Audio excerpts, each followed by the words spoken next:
Breaking news tonight. The Washington Post is now reporting that former FBI Director Andrew McCabe has been fired.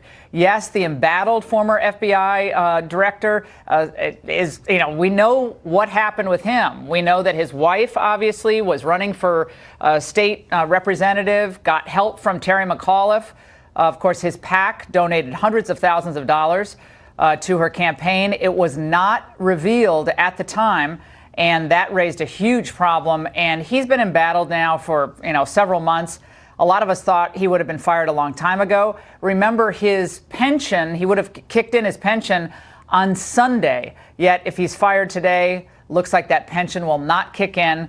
San Francisco attorney Harmeet Dillon, who's also the national committee woman for the Republican National Committee for California, is with us now. Harmeet, breaking news tonight.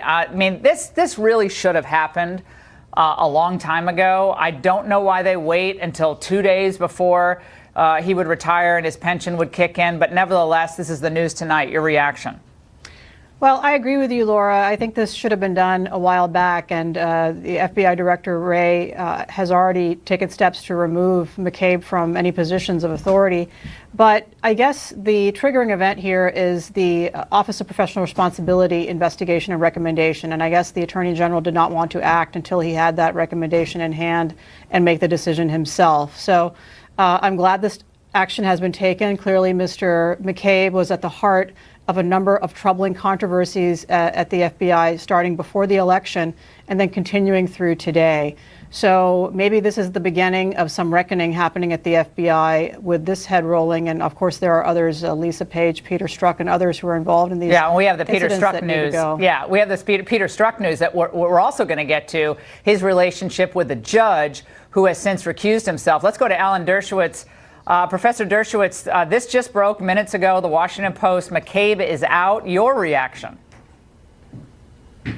Well, I want to see the evidence. If the evidence conclusively demonstrates that he was less than candid and misled investigators, then the firing seems justified. But I think you have to have a fairly high threshold to fire somebody on the eve of his retirement and take away a pension that he's earned over a long, long period of time. 20 years. Of pretty good service. So, yeah, I want to see this. I want to see the evidence. If the evidence justifies it, fine.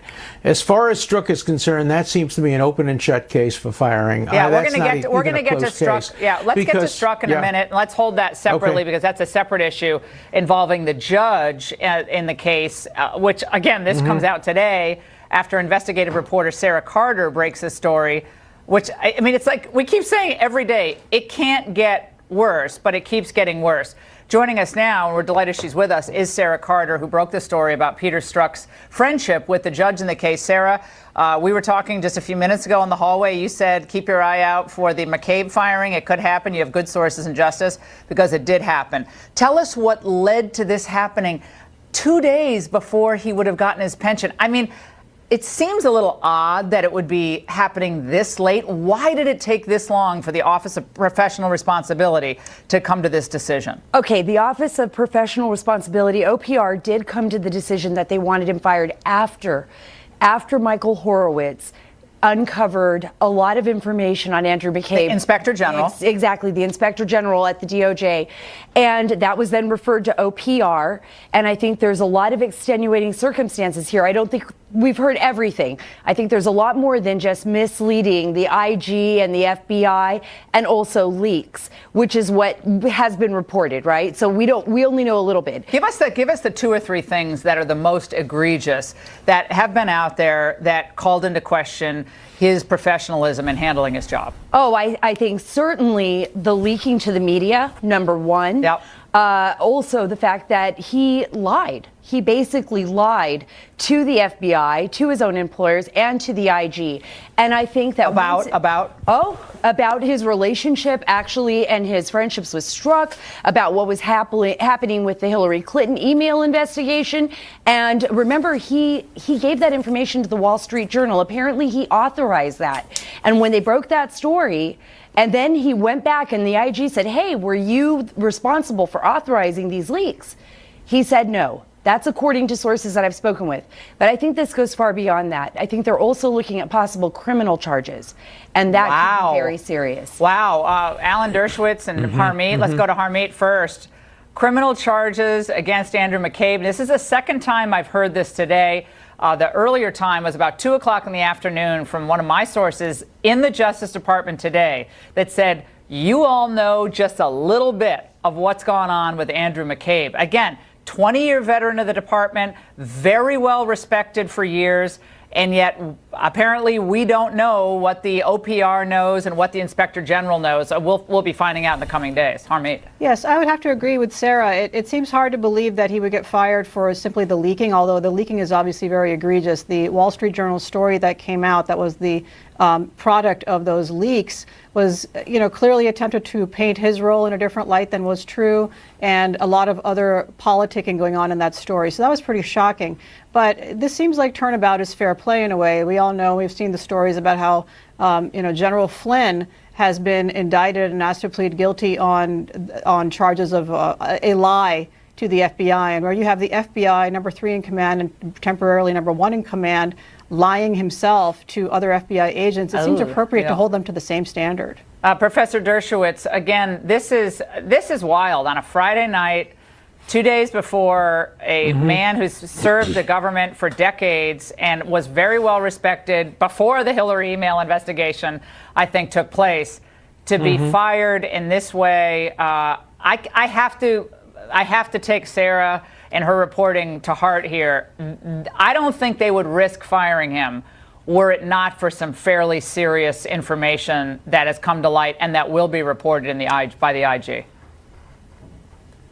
That sounds right to me. This afternoon, I was saying that I think there has to be a high burden before you fire somebody who's performed in a distinguished way for 20 years.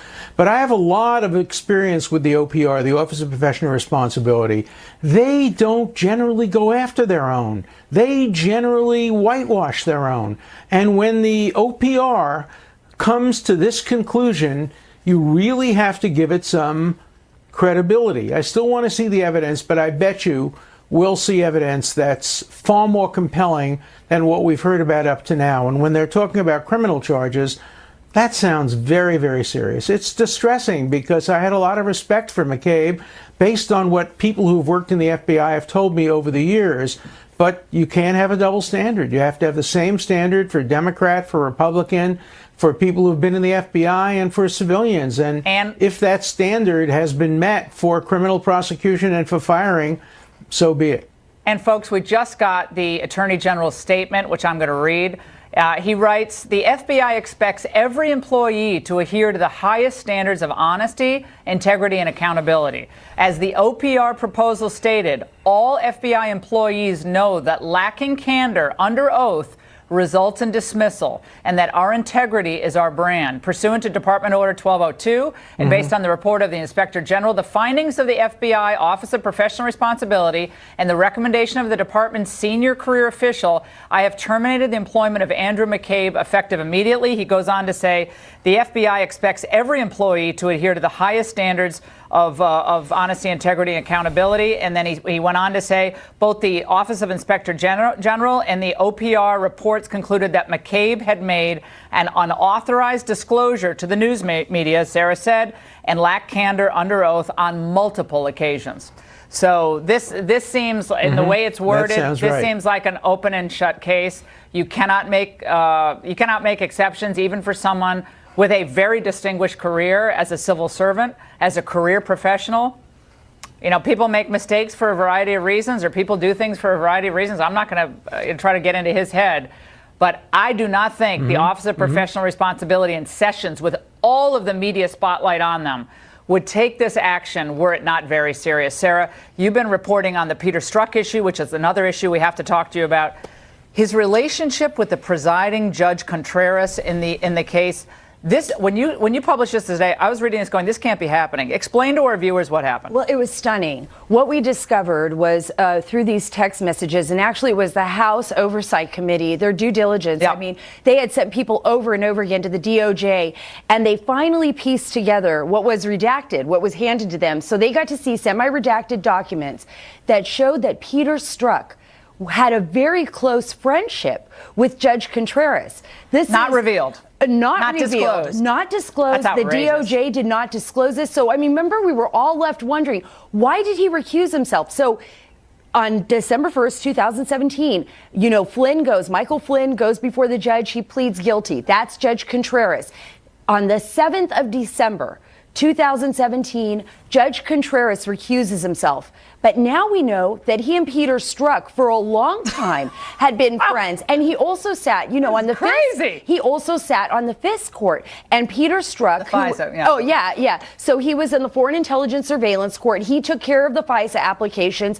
And Peter Strzok, who was in charge of counterintelligence and Russia, would go to the FISA court for these warrants to be signed. And presumably yeah. So what's really interesting, Laura, is inside those... Hold on, Alan will get to you in 1 second. Inside those text messages, he specifically states with Page. Yeah, if you see them, he specifically knows that if he continues this relationship, it could present. Here's what he problem. says. This is Peter Strzok's text, and Alan, you can react.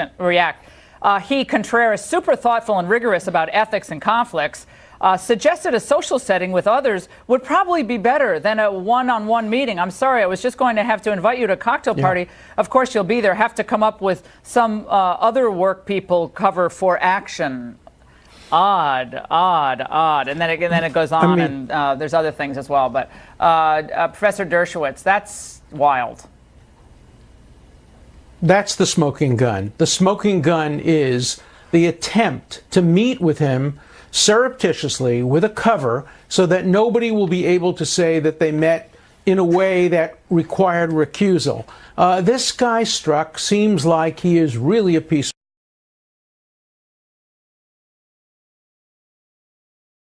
of work. He should have recused himself initially.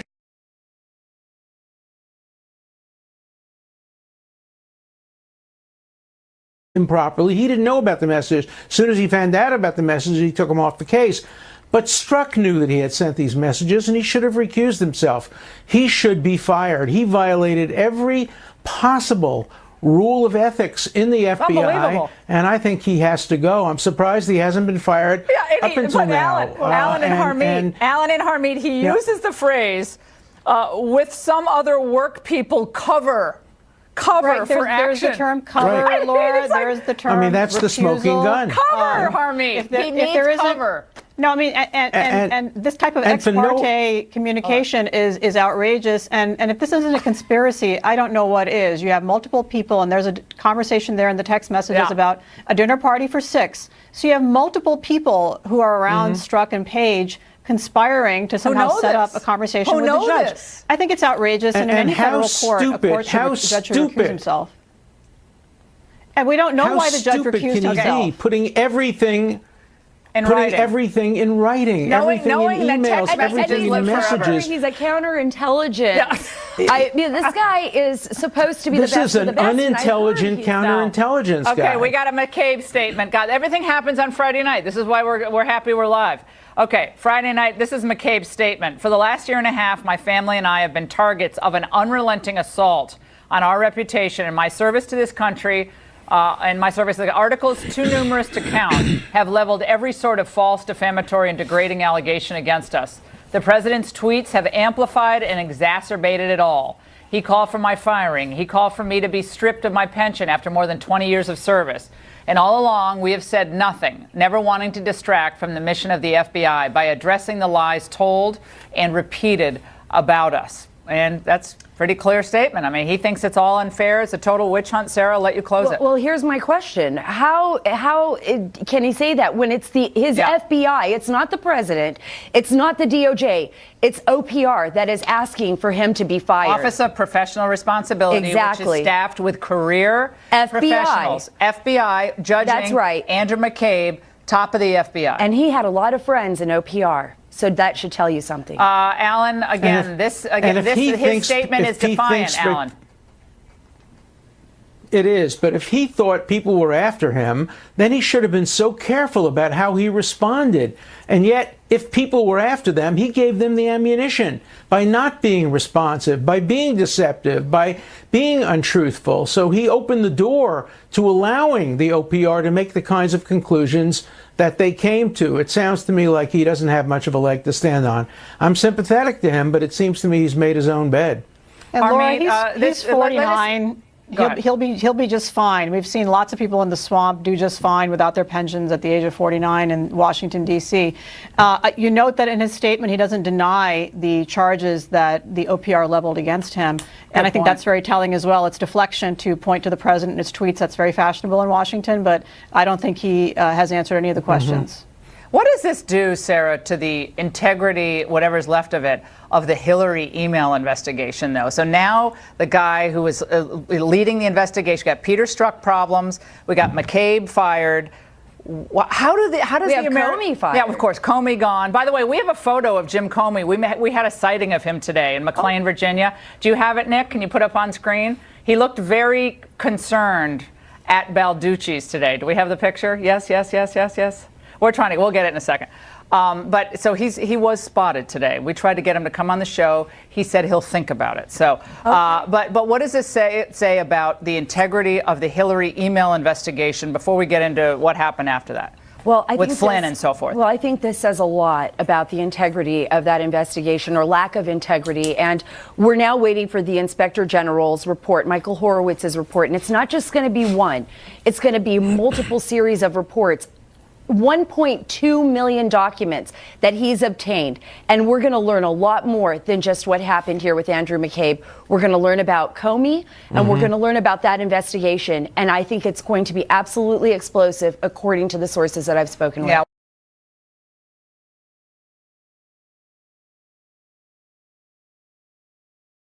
We're working on a couple of stories which we hope to bring to our viewers next week about who hacked them and who didn't hack them, and what he did or did not do to get to the bottom of that. So we'll bring that to our viewers next week. Now, Fox News if you have Comey on the show, please ask him why the former head of the FBI had to leak and launder information through a Columbia law professor, why he didn't have the courage to stand up in front of the TV cameras and say directly to the TV cameras what he leaked through a Columbia law professor. I can't understand how a former director of the FBI could do that. I hope you ask him that question if he's on I've already written it down, Alan. It's already written down on my sheet. Thank you very much. I'll go for other show prep I'm going to as well. I love that. All right, now we have Fox News Justice Department producer Jake Gibson on the phone now, who's been tracking the story down all night. Jake.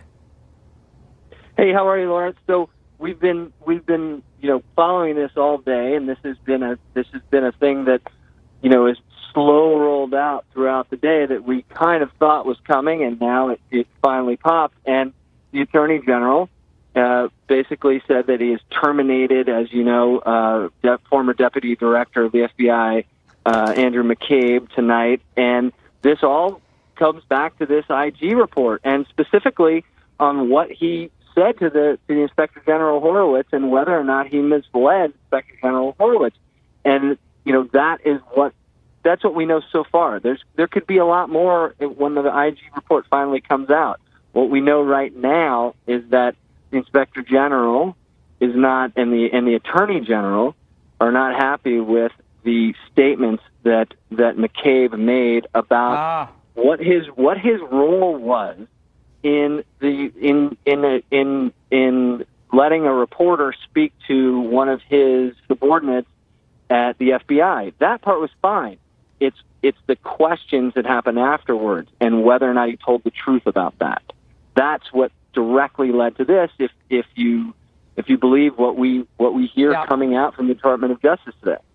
Jake Gibson, thanks for that input. Sarah, this on a Friday night, 2 days again before his pension kicked in, it has to be explosive. I think we know about a fourth of what really happened here, and I'm hoping that this Inspector General report comes out soon. Do you have any idea of when if it's going to come out in multiple stages or just one report total, all of it at once? I don't have any idea of how it's going to be delivered. I do know for a fact that it is going to be multiple reports. Okay. So I think that's what's important here. If it's multiple reports, that means he was looking at a array of things that were going on in this Hillary Clinton email investigation by the FBI and how they handled it. We know it's going to focus on Comey.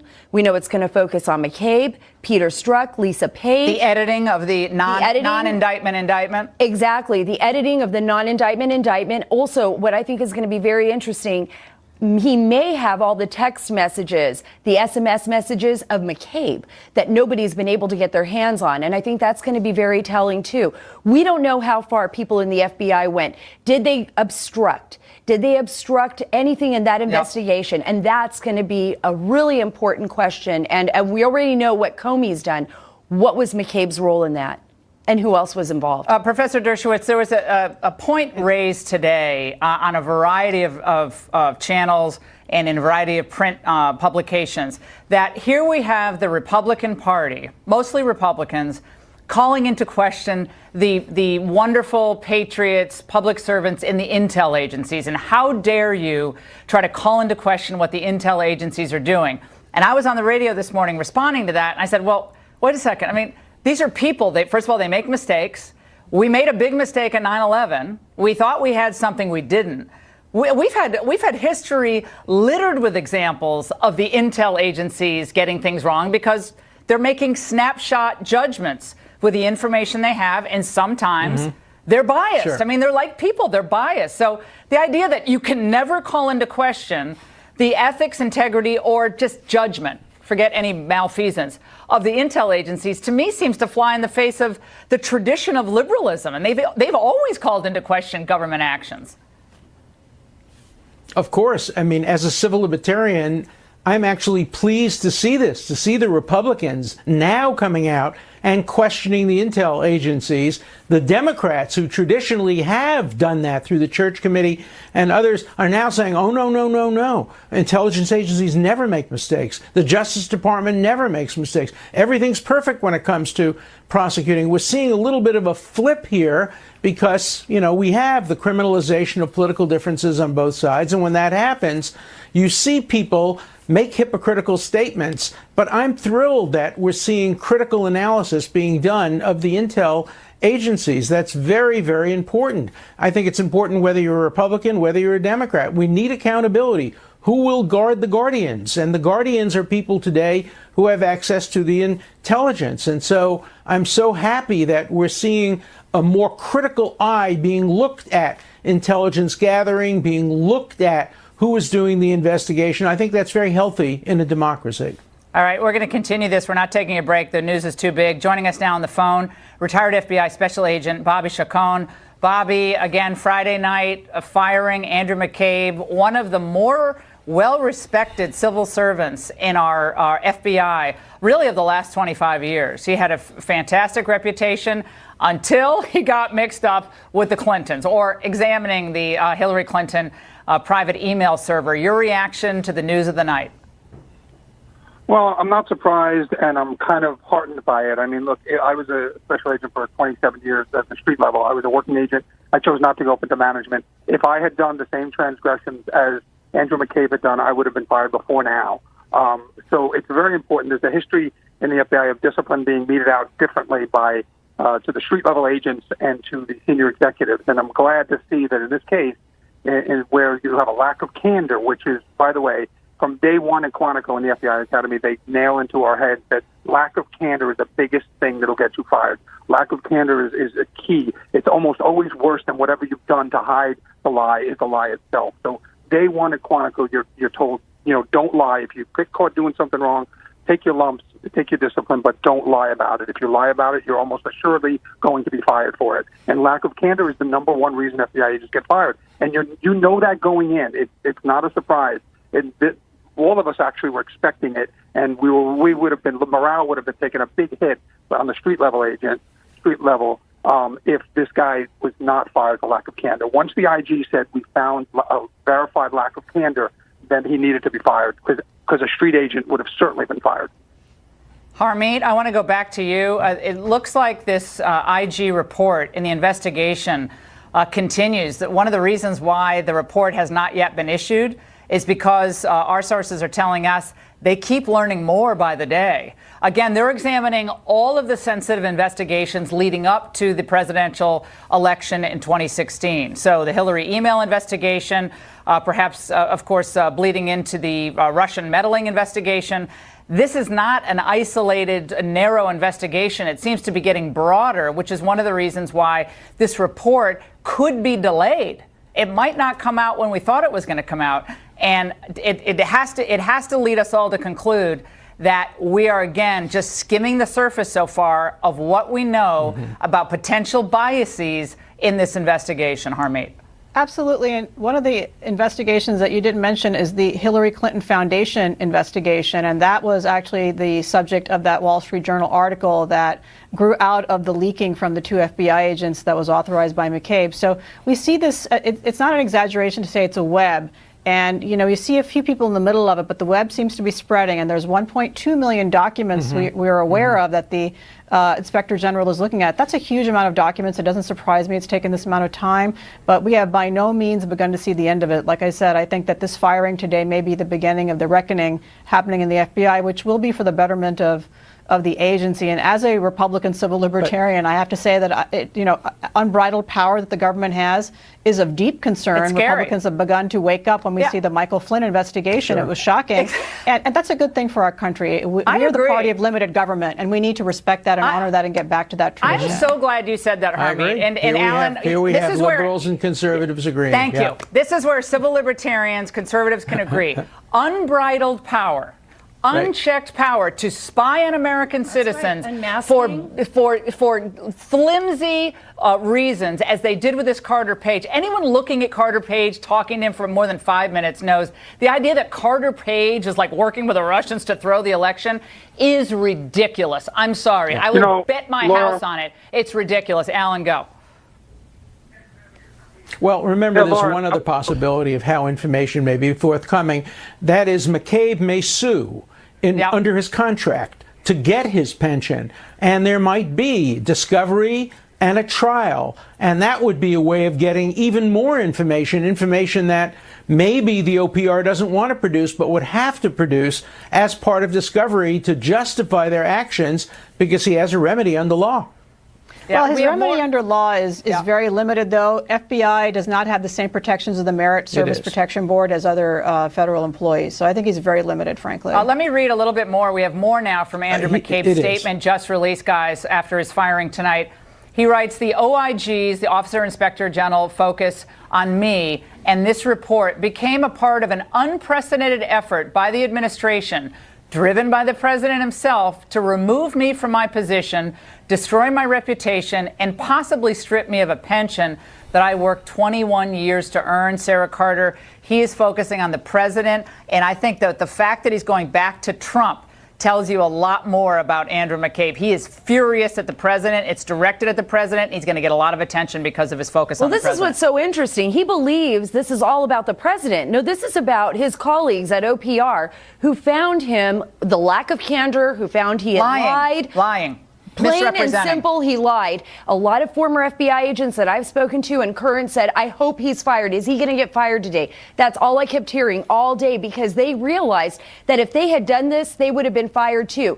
And there's a lot of ongoing investigations right now. This is not just about Michael Horowitz. At the DOJ right now, remember, there is a prosecutor looking into the unmasking, the FISA abuse that has been taking place with Carter Page in particular. So we've got a number of investigations, and McCabe is worried. And one thing that I did hear is that McCabe has said over and over again, if I go down, I'm taking everybody else people down with him. Oh, now we have Ron Kessler, author of the book, The Secrets of the FBI, on. And Ron, I know you're not probably surprised by any of this, but I think Harmeet's point, Alan's point, Sarah's made it, Bobby's made it. This could be the beginning of something really great for the country. Namely, we clean out the underbrush in our intelligence agencies. I know that's a big call and it's a big wish, but it's time to clean out the problem people. And if Andrew McCabe lied and misrepresented, as the Office of the Inspector General is going to conclude, and Office of Professional Responsibility confirmed, that is a real problem. You're supposed to be calling balls and strikes at the FBI, not, advocating on behalf of one person because of their political party. Ron, your reaction tonight? Well, sure. It is absolutely shocking. There has been no case of proven abuse at such a high level of the FBI since William Sessions was fired as FBI director over his abuses, which was, by the way, because of what I found in one of my FBI books. But it's good that we're finally getting some clarity on some of these issues. There's been a lot of smoke and mirrors, I think, about some of the allegations involving the FBI. But here it's clear cut, and he is being held accountable. And I think it's positive that we're going to try to get some resolution to all these issues. Well, and the idea that this is just mean-spirited targeting of the FBI, Sarah Carter. What might this mean down the line for Loretta Lynch and perhaps even Barack Obama? Because the idea that all those people, no one knew what was going on, no one had any idea. What could we be looking at here? Oh, we could be looking at an unraveling now so quickly of information and evidence on everyone. I mean, this is going to push everything over the edge. Comey has got to be worried. Loretta Lynch has got to be worried. And Barack Obama, because remember, Susan Rice, she even sent that email to herself after she had met with... Remind everyone about the email. Yeah, so they had this January 5th meeting, 2017, where she was there with Barack Obama, and I believe was Loretta Lynch there as well. And so she sends herself days after an email basically saying, and President Obama wanted everything to be done by the book. Well, why would she do that? And that raised questions. So now they're saying, why would you do that? Why would you send this email to yourself? And why would you try to exonerate him? And why were you all meeting about this? And remember, another person that needs to be very worried right now is former CIA Director John Brennan and James Clapper, who we know now has been looked at for leaking. So he's also somebody that they believe leaked information on the dossier to the media to get that ball rolling. It just really appears on its face that all the evidence pointed to the fact, and I know McCabe's blaming Trump, but it looked like all of these people were ready to take Trump out and wanted to. Let's go back, Professor Dershowitz, to the Peter Strzok, Lisa Page text that first really captured the attention of the American people, where they were going back and forth. They were talking about insurance policies. Clearly, they were worried, but not overly worried, but worried that, look, we got to make sure this doesn't happen. Got to make sure that Trump doesn't happen. That was the clear subtext of what the two were talking about with each other. It seems like the idea that they were doing that in isolation, just the two of them, that there was no other conversation with others about an insurance policy, that seems to me to be hard to believe, especially after the Sally Yates with her, big resignation and marching over to interview Mike Flynn. Now it looks like Mike Flynn might not have lied. In fact, apparently the FBI agents didn't think he lied after his first interview. Andrew Weissman, all of these individuals who were pals with Mueller at his old law firm, and obviously seem to be very, very partisan. Alan, this is a lot to take in tonight, but your final thoughts. Well, I think there's too much partisanship in the FBI. The FBI is supposed to be the one organization that is absolutely nonpartisan, has no interest in who wins an election. And when you have the kinds of messages that we see going back and forth between Strzok and his friend, the prosecutor, it certainly shows that they had a very, very strong bias. And you can't put that kind of bias aside when you're a prosecutor. Look, there may have been people in the FBI who also had a strong bias in favor of Trump and against Clinton. But they didn't act on their bias, and they didn't send messages to each other on their bias. And I think that the more we learn, the better it is for America. And we have to make sure that the FBI goes back to being a nonpartisan, neutral, objective, investigative agency, not an agency that decides who to prosecute, but an agency that simply uncovers the evidence and presents it to prosecutors. And we've lost that role of the FBI, and I think we have to regain it. That's one of the most important lessons we can learn from this tragedy. Now, absolutely. Let's go back to Fox Justice Department producer Jake Gibson on the phone now, who has an important addendum for us. Jake. I just wanted to make one point, Laura, and thank you so much for coming back to me. It's that when we talk about the release of the IG report, and we've been waiting, and everybody's trying to figure out when this will be released, and Inspector General Horowitz had hinted that it may be in March. However, I have been told by Department of Justice officials that if there is a criminal referral that is to come out of this report, that would delay the release of the report. In other words, if there was a criminal report that comes out of this, that could go to a grand jury. And then if that led to an indictment, then the resolution of that indictment, we might have to wait for the criminal for the report.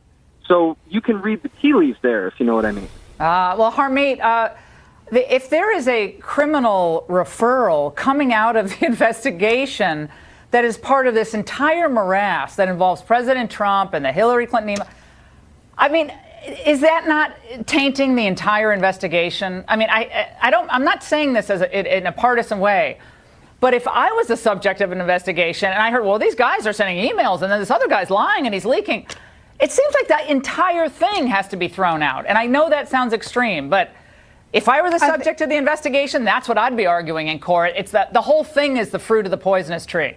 Absolutely. And I don't think you have to wait for a criminal indictment to make that argument. I think that argument is already on the table with the text messages, with the lying to the FISA court, withholding of evidence from the FISA court, with regard to the hushing up of some of these investigations, the weird way that the Hillary Clinton investigation on the email, the Clinton Foundation, which is, I think, rife with criminal conduct, has been brushed under the carpet. There are a lot of issues here that would lead, and it's all the same people. It's all the same 3 or 4 people who are at the heart of this so far.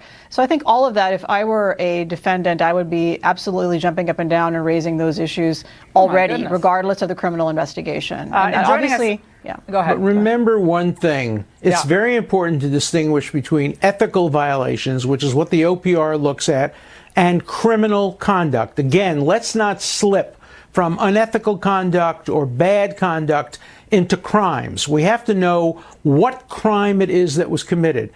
Did anybody lie to a law enforcement official? That's a crime. Was there obstruction of justice? That's a crime.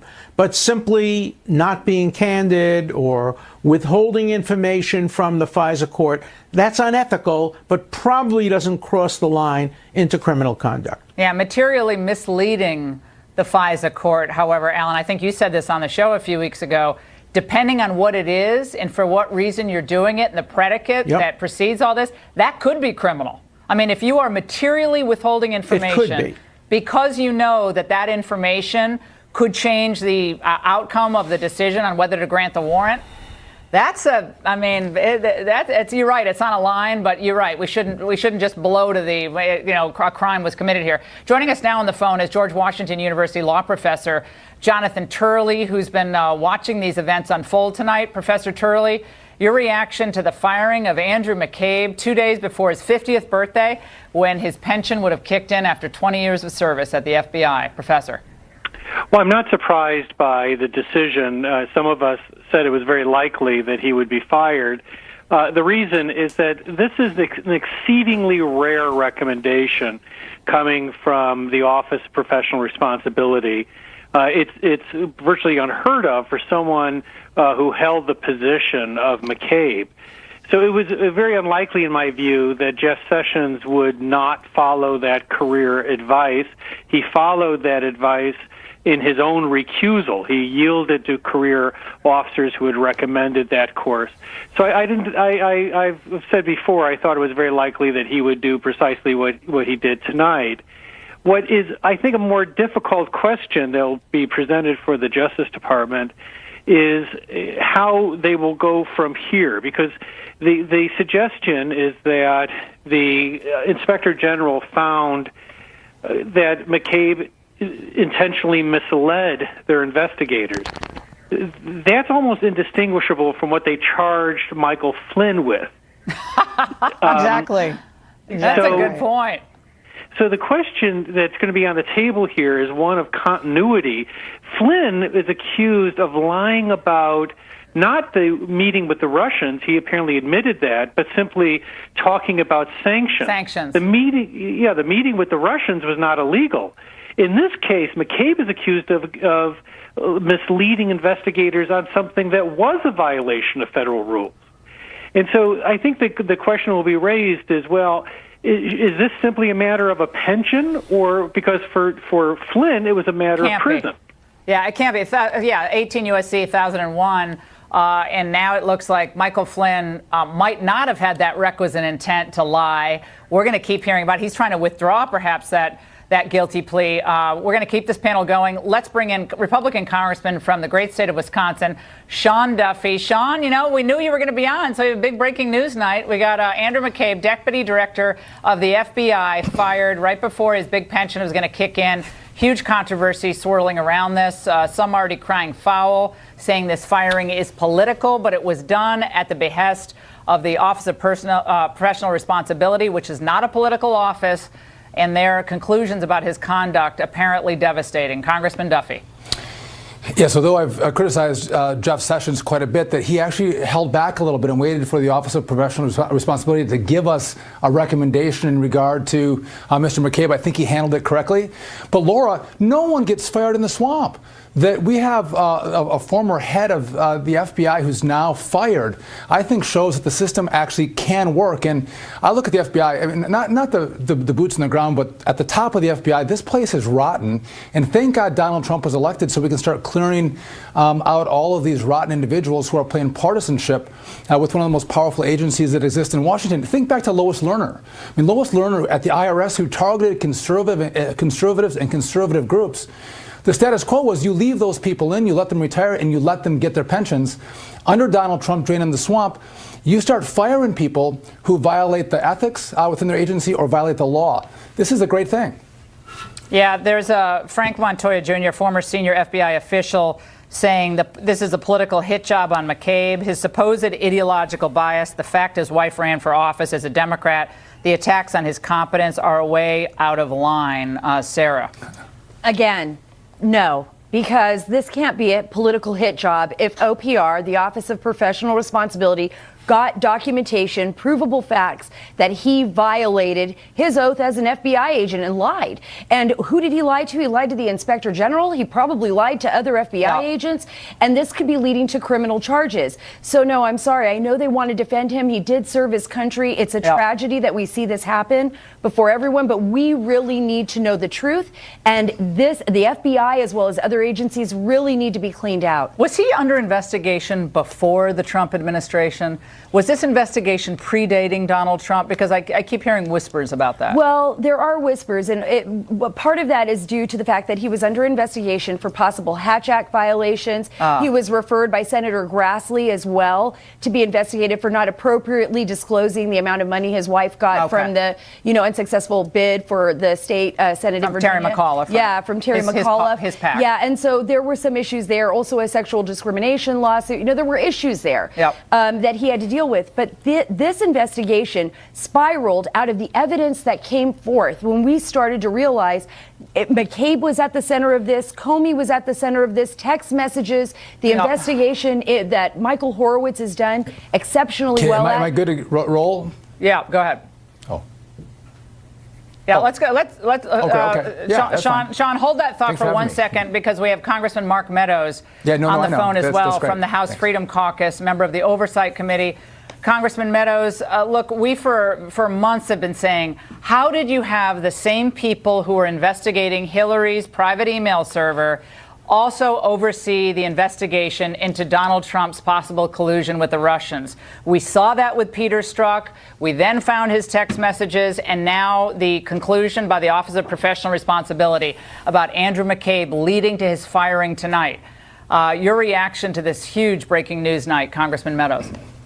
Well, it is unbelievable news, and like my good friend Sean Duffy was talking about, the fact that no one ever gets fired from the FBI and DOJ without there being real credible evidence. So the suggestion that this is a political hit job is just not accurate. I mean, when you look at the responsibilities of OPR, they've got certain guidelines that they go by.